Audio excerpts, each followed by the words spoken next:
welcome to Best Laid Plans. This is your host, Sarah Hart-Unger, and this is the podcast where we talk all things planning and planning adjacent.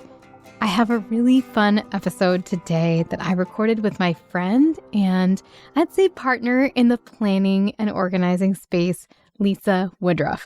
I guess I am more in the planning space, and she is definitely more in the physical organizing space than I am, since that is something I still personally struggle with a little bit. But we both think a lot about planning, and I think we both have some really interesting methods, some elaborate methods, and some different ways that we think about our planning styles.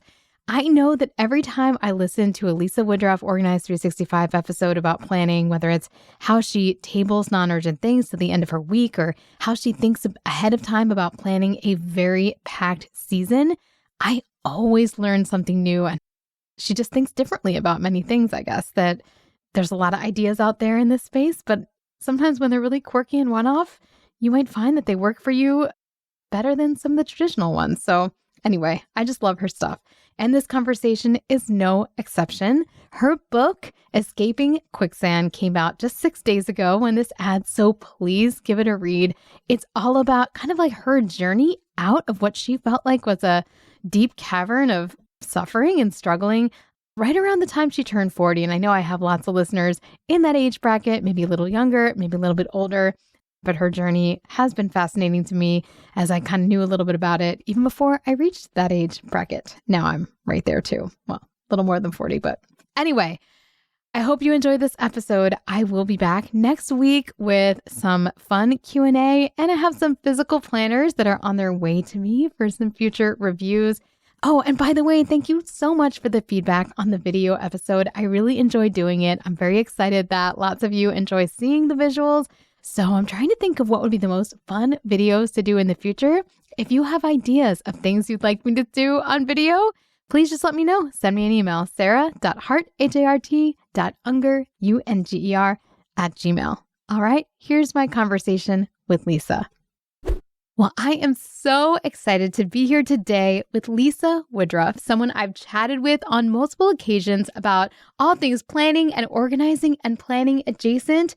And I'm so excited to welcome her back. Welcome to Best Laid Plans, Lisa. Thank you so much for having me, Sarah. So Lisa is the founder and CEO of Organized 365, and she's also an author. And we've talked before on this podcast about home organizing.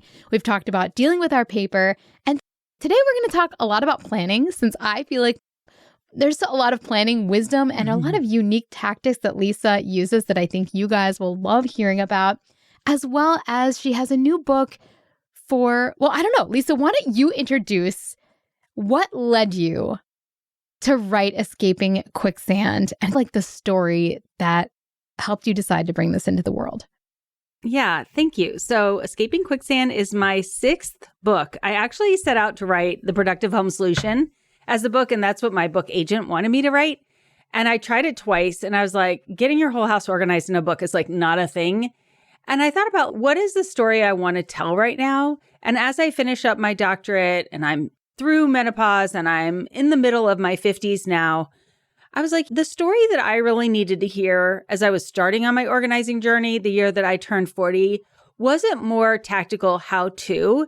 It was, how do you feel when your life is so out of control that you aren't even sure you're going to make it another day? Like you feel like the mess could literally swallow you whole. And that's how I felt as I was turning 40 and starting on my organizing journey and started the company Organized 365, which is almost 15 years ago now. That is crazy. Having organized myself, having organized people in Cincinnati, then starting the podcast, then creating the products, then getting a doctorate, I know so much more now than I did then. And yes, I obviously can help you get organized with courses and products and podcasts. But there were also some significant mindset shifts I made in my 40s that were the undercurrent that allowed all that to stick and for me to be the happy, positive, successful person I am today. So I really unpacked what were those invisible things that I did that made me a more productive, positive person from a reactive, negative person in my 30s. Yes. And we get a lot of questions on this podcast that start as in, I feel incredibly overwhelmed and I just don't know how to begin. And it's almost like they're looking for a switch to start bringing more intentionality into their days. And I think that's like what you shared in the book. What was the turning point? What would you say? I don't know, not to distill the entire book into one episode, but what do you think helped you move forward into that next stage? I think the biggest thing is it's step 6, which is learning that I wasn't a perfectionist. I knew I was never a perfectionist. I was never able to achieve perfection, but I thought it was out there somewhere and I was just less than because I couldn't figure it out. So I was judging myself mercilessly and I was being very mean and judging other people. It's like me. Like that was my attitude towards other people because they appeared perfect to me and I knew I couldn't be perfect. So when I finally decided that I was a woman of excellence, I did a podcast episode on this a long time ago, was this feeling that I'm always doing the best that I can with what I have at the time. And I give excellent effort. I always have, but I've never gotten straight A's. Never, ever in my entire lifetime, not even in getting my PhD. So I'm just not capable of perfection. But once I realized that my effort was excellent, I started giving myself and others around me grace. And now I just give everyone grace. Like, I don't judge at all anymore. And I used to judge everyone and everything. And do you feel like that less judgment has also extended, it sounds like, towards yourself? Yeah, towards everything. Because when you're no longer trying to get perfect and judging yourself for how perfect you could possibly be, you actually try more things and you think of more out of the box solutions. You're like, well, maybe this will work, because you're not trying to get a perfect outcome. So one of your biggest things was like giving yourself permission to just try different things, see what works, and forgive yourself for the things that don't. That's so interesting because that is not in the idea of like, oh, there's going to be one secret to getting your life together. I don't think that's what most people would come up with, but that's amazing. That is kind of what catalyzed everything for you. Well, we're going to pivot a little bit because one of the things I love to hear you talk about is some of your planning tactics. Well, that's because I love to hear everyone talk about their planning tactics. But Lisa, you have first of all, you have a lot on your plate, and I think listeners need to understand some of that. So before we even get into that, can you kind of share your current life stage and what you are handling right now? Okay. I love jigsaw puzzles. So the biggest jigsaw puzzle I've done is 3,000 pieces. I don't think I've done a 5,000 piece one. There's a 42,000 piece puzzle. And I told my husband when I finished my doctorate, I wanted to get that puzzle. He said no, because it was $700. Anyways, I love jigsaw puzzles. And I think that I like to try to overwhelm myself just to see how much I'm capable of. Can we start with that? And I'm a productivity nut. And I realized that I sleep a lot, you guys. I'm in bed for 9 hours. I sleep 8 or 9 hours. Like I sleep a lot. Don't think that I'm not sleeping. But when I'm awake and I'm going and I'm producing, because I like to be a productive person. So when I'm awake and I'm producing, I'm the CEO of my company. I work about 35 hours a week in the company. I've been getting my PhD, which I've been bucketing 25 hours a week for every week, and that is now done. So I'm now wrestling with what am I going to do with that time? 12 of those hours have moved over to gym time and doing Pilates and things like that. My daughter and grandchildren live with my husband and I. And so I spend it's really about 18 to 20 hours a week with my daughter and the grandchildren, no phone, playing, running, feeding, bathing, doing whatever, very active. And then the rest of the time, I'm probably sitting on the bed doing a puzzle or playing a game on my phone while my husband and I watch a ridiculous amount of TV. I love that so much. And yeah, just to like reiterate, Lisa is in her 50s. That's fair to say, right? I'm allowed to say my kids that? are grown, but I got the grandkids. Yeah, but you're juggling these toddlers and babies, and you're playing an incredibly active role while running your successful company, still sleeping and having time for fun. So you have definitely put a lot of effort into putting together systems that allow this to be possible. So with that in mind and understanding where you're coming from, we're going to actually take a very quick break, and then we're going to be back to learn about how you look at a week. And then we're going to even zoom out and play with some bigger planning time frames. So I'm so excited. We will be right back. 4th of July savings are happening now at the Home Depot with select appliances starting at $398. Plus, get free delivery on appliance purchases of $398 or more, no membership required. Upgrade your kitchen with a modern and sleek GE Profile refrigerator featuring hands-free autofill for the perfect pour every time. And make laundry day easier with 2-in-1 washer-dryer combo innovation that completes laundry in about 90 minutes. Shop top brand appliances now at the Home Depot. Offer valid June 17th to July 8th, U.S. only. See store online for details. This episode is brought to you by Google Chrome. You think you know a browser, but Gemini and Chrome? That's new. It can help you with practically anything on the web, like restoring a vintage motorcycle from a 50-page restoration blog, or finally break down that long article you've had open for weeks. Gemini and Chrome is here for it. Ready to make anything online make sense? There's no place like Chrome. Check responses, setup required, compatibility and availability varies, 18+. Study and play come together on a Windows 11 PC. And for a limited time, college students get the best of both worlds. Get the Unreal College Deal. Everything you need to study and play with select Windows 11 PCs. Eligible students get a year of Microsoft 365 Premium and a year of Xbox Game Pass Ultimate with a custom color Xbox wireless controller. Learn more at windows.com/student offer. While supplies last. Ends June 30th. Terms at aka.ms/collegepc. All right, we are back, and you have heard from Lisa about how much she has on her plate, which is a lot.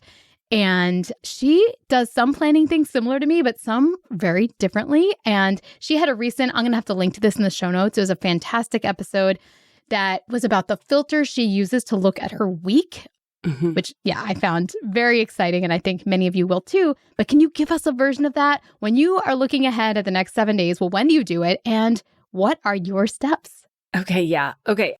I'm going to give a little caveat here. In the book, Escaping Quicksand, I define, because there is no definition of self-care. We don't have a operational definition of self-care. Think to yourself what you think self-care is in your brain. I thought it was like a bubble bath, a spa day, getting my nails done, pampering, basically, was what I thought self-care was. Well, as I was getting my PhD, I realized that self-care is what happens when you're not under a parent's direction in childcare or someone isn't caring for you in elder care. Everything else is self-care. You have to take care of yourself just like your parent would take care of you or someone else would take care of you. Okay, under this self-care lens, I define adult self-care as the support of an adult's educational, spiritual, emotional, and relational needs, in addition to the provision of life-sustaining care, including feeding, bathing, clothing, and medical care. That is self-care. So you have to know that before I go into this really nerdy PhD, how I plan my week. Now, I'm a very paper pencil gal. Everything, I do have a Google Calendar, but I plan my week on paper Sunday morning, and I don't usually look at the paper again, but I think through everything. And I start with this self-care in that, what am I going to eat? When am I going to do my Pilates? When am I going to play with my grandchild? Like I'm a CEO and I'm getting a PhD, but I don't usually use those filters first. First, I'm thinking about like, how am I supporting myself as a person and that everyone in my household is cared for? Then I put all of my calendared meetings on my calendar. And then I put any PhD things that I had left on my calendar. Then I go through and I look at the weather and I pick out my clothes and I just go through an excruciating amount of detail. I pretty much play out my whole entire week in my head and on paper on Sunday. And then I lay out my clothes Sunday night and I never really look at that sheet again, but I've already made all of the plans. I think there's like definitely a visioning component here. Like when I hear about, if you've ever heard about the idea of scripting, which is like writing out your day and then living it, but you do that on a weekly basis. I think that is so fascinating.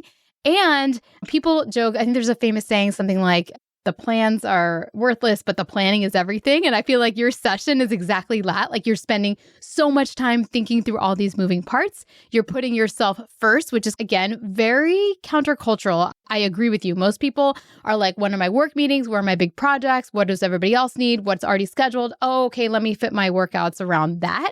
You're going like the other direction, which is fascinating.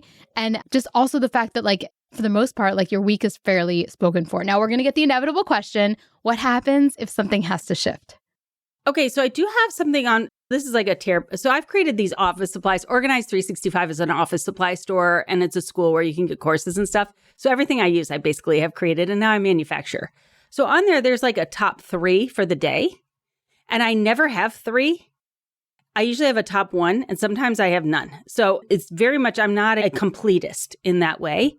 So after I'm done planning out my week, and this takes me like 30 to 40 minutes. And at the very end, I'm going to tell you how you could start doing this literally tonight and in a much simpler form. I will look at that week then and I will say, okay, if my daughter is sick, which happened last week, and I need to come home and take care of the grandbabies, what is the thing that has to get done? And so I'll have down like what has to get done. And truth be told, if she gets sick and I have to take care of the grandkids, nothing is going to get done. But everything that is on my paper is also on my Google Calendar. So I know that if things don't get done, I just start moving blocks around. Also, I like to plan my week, but then I don't like to follow my own plan. So I am a rebel. I'm like a questioner rebel for the Gretchen Rubin thing. So I'm always questioning my own plan after I make it. So when I show up a Tuesday and I have all these things on my Google Calendar I'm supposed to do, I then will reorder everything all day long because I don't want to do it in the order I said I was going to do it, but I know it has to get done in this time constraint. So there's that. That is so valuable because I really do. I have many listeners who are like, I struggle with. So for you, it's like the act of putting it on there is admitting to yourself it needs to happen, but you give yourself full freedom to play with it in the moment within the constraints that make sense. So that's fascinating. And also probably a permission that I think a lot of people would really enjoy having. So take this from Lisa. She does not always follow her own plans and it works out. That is awesome. Okay, so that's your week. And again, I'm going to link to her episode, which goes in very vivid detail, all of these filters. I mean, it was one of my favorites lately. I just loved hearing that. But let's zoom out a little bit because you are also someone who loves to think about your seasons and you do a lot of pre-planning to get ready for your season. So, well, first, I like to plan in my quintiles, but you do 3 segments of the year. Can you share what your seasons are? Yes. So my 3 seasons of the year match because I was an American student. So even if you don't have children, I think we naturally as Americans have energy to plan at the end of August going into September and at the end of December going into New Year in January. And then also end of April, beginning of May, getting ready for our summer. Totally makes sense. Well, yours are similar to mine. I just have to break some of them up because like I get lost in that like January through May. I just can't. Like I have to cut it. So, but it makes sense to me, your cut points as well. And so when you sit down to plan a season, and by the way, Lisa, similar to me, hosts public planning sessions that you can check out on her website that she does by season. I think she's been experimenting with some others as well. But how do you briefly how do you sit there and plan a season? What are the filters at which you look at your season and what kinds of things are you planning? How do you sit down with yourself? Do you share that with anybody else? Give us the details. Oh, I don't share it with anybody else. I mean, my husband's on a need-to-know basis. Plus, also, he doesn't want to know. So Fair. I find that as a household manager, a lot of times we do all this invisible work ourselves and no one even grades our paper and gives us a gold star, darn it. I know. So I think when I do planning, a lot informed by Laura Vanderkam on that 168 hours, you have more time than you think. I love how she has us think differently about time. I do the same in planning day. So I have you look at your day, your week, your month, your 120 days in different visual ways. So like we look at how you spend your time on a circle. So instead of a normal graph, we do a circle so you could see your whole 24 hours in a circle and see you're not time bound by when this time is to see if you even have time to do projects or not. Then we put it in a regular ideal week format. And in the ideal week format, you find oh yeah, I do have time, but it's always from 7:30 to 9 when I'm exhausted. So I can't use that for projects. So you're like, okay, do you have time? Where is the time? And some other ways in which I look at time, then we look at the whole 120 days. So we look at all 17 weeks on one sheet of paper. And then we mark out when we're traveling and everything, because let's say I identified my time to do projects is from 12 to 4 on Saturdays. But if you're traveling, you can't do it. So you thought you had 17 days, I only have 10. So then we have a more realistic time frame of okay, I have 40 hours in the next 4 months to do whatever projects I want to do.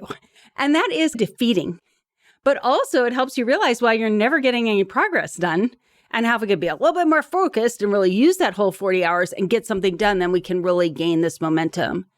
I'm going to be having a podcast series coming out in July, as soon as my doctorate is done, and I can say I'm officially graduated, about this theoretical framework that I'm developing around how we run households. So planning my week is really managerial time, like time management for myself. But these trimester planning days that I do is more strategic CEO visionary work. So we do maker work, manager work, and CEO work inside of our households. Most of us spend the majority of our time just doing housework and maybe a little bit of management. When you've been following me and doing the Sunday basket, you're doing more managing. And when you get all the way up to planning day, you're doing CEO level strategic work. And to your point, these 120 days are getting too long and unwieldy. So I've just introduced monthly CEO sessions, which are just 2 hours a month, where we think just at the month level with the objectives that we set at planning day in mind. That makes sense. No, I like so the focus is on figuring out how much time you actually have and then drilling down on what your priorities are going to be. And I mean, that's so interesting. I never thought of like my framework as having like the CEO level, the manager level. I always say that like goals become tasks somewhere at the weekly level. And you're like, well, managers become like makers at the weekly or daily level. So that is a very interesting lens to think about things as well. Coming soon. So cool. So people can definitely check that out. And Lisa does some fantastic podcast episodes discussing her methods in a lot of detail that I know some of you would really enjoy as well. I'm going to ask you one question that I get a lot, which I think really relates to your upcoming book release, because I think it is aimed at the audience who wants the answer to this question, which is, you're totally overwhelmed. You're starting from scratch. You feel like you are not organized. You don't have a system. Where should people begin? Yeah, I think we don't have a system and we're overwhelmed. I just want to flesh that out a little bit because we are literally doing so much. So research will say that we're doing 28 hours worth of housework per week, not including childcare. And you may say, there's no way. And I thought so too until I did time study and it was 36 hours. Because just like grocery shopping, planning, cleaning up, like just to the food alone is like at least 7 to 10 hours. Then you have laundry, then you have cleaning, then you have all the invisible work. So the amount of work we're doing is a lot of work. And in order to really get to the point where you're swimming above the water and really picking up speed, you have to create all the systems and optimize all the systems, which I think takes 1 to 3 years. Now that you're thoroughly depressed, let me give you the quick solution. So I was thinking about this the other day, and marketers will say, you must be able to give your people a transformative something in 15 seconds or less. I'm like, no, this is like a 3-year journey. Like, get in there and start getting organized. Like, buck up, buttercup. And I was like, no, I got to find something. So I was like, how can you go from reactive to purposeful and planned in 15 minutes or less? So I created this new download. It's at organized365.com/pivot. And I take you through a simpler version of that podcast episode that you loved, Sarah, where I'm like, okay, if you're completely overwhelmed, I'm going to be like your mom and you're in 4th grade. I'm going to say, okay, open up your app. What's the weather tomorrow? What are you going to wear? What are you going to eat? This is the biggest thing. Like, we'll get where we need to go, but we will have forgotten to eat. And then we're there and we're hungry and we're hangry. And then the kid's like, just thinking through tomorrow and writing it out on paper and making sure that you have everything you need in the car or your backpack. You know what the weather is going to be. You know what you're going to wear. You know what you're going to eat. You've allowed for driving time because we can't teleport yet. But so you're like, okay, I'm going to go to bed. I know what tomorrow is. And starting this kind of this scripting of your life at night, and then do it again the next night and the next night and the next night. Because it does take a while to learn to get to that point where you can do it weekly. And pretty soon you'll be planning, maybe you'll be thinking about the next day and say, you know what? I think I have time to actually do a deeper planning session on that day. So I'll actually plan that in. And then pretty soon you're building things up on different levels. Aw, I love it. Well, okay, there's lots of resources and lots of places to get started. Tell everybody once more the title of your book, where they can find it, and of course, where they can find you. Thank you. The new book is called Escaping Quicksand. You can find it anywhere books are sold. We also have it in the Organized 365 shop, which is at organized365.com. And the podcast is also called Organized 365. I'd love to have you listen. Yay. And the release date of your book, just in case this comes out a day or two before, June 23rd. So exciting, Lisa. I think it's fantastic work. I am excited for it to get out there and for people to think differently about their organization and getting their life together when things are in that kind of more stressful phase. Again, especially that young kids and finally getting your head out of the water. I really felt that in your book. So thank you for bringing that into the world. Thank you. All right. We'll chat soon. Thank you so much for coming on, Lisa. Well, that conversation was so much fun. I really hope you enjoyed listening to it as much as I enjoyed having it. Lisa is truly a delight. Her enthusiasm is infectious, and her ideas are sometimes a little bit off the wall, but they always make me think. So I highly suggest you check out her book, Escaping Quicksand, out just last week. And links to the resources she mentioned, the podcast episodes that I talked about in this episode, are in the show notes. She sent me those, so they are there for you to check out. I'm signing off for this week, but I will be back in your feed next Monday, I think with a Q&A for the month still of June. We're not quite in July yet, although we're getting there faster than one might think. And we're headed to the mid-year, so happy almost middle of 2026. If this year is looking a little different than you anticipated, I am right there with you. But you know what? Day by day, we will get through it. We will find light. Even in the darker times, we will find fun and celebrate the things that we are able to achieve and experience. And with that, I will be back next Monday. Thank you so much for listening.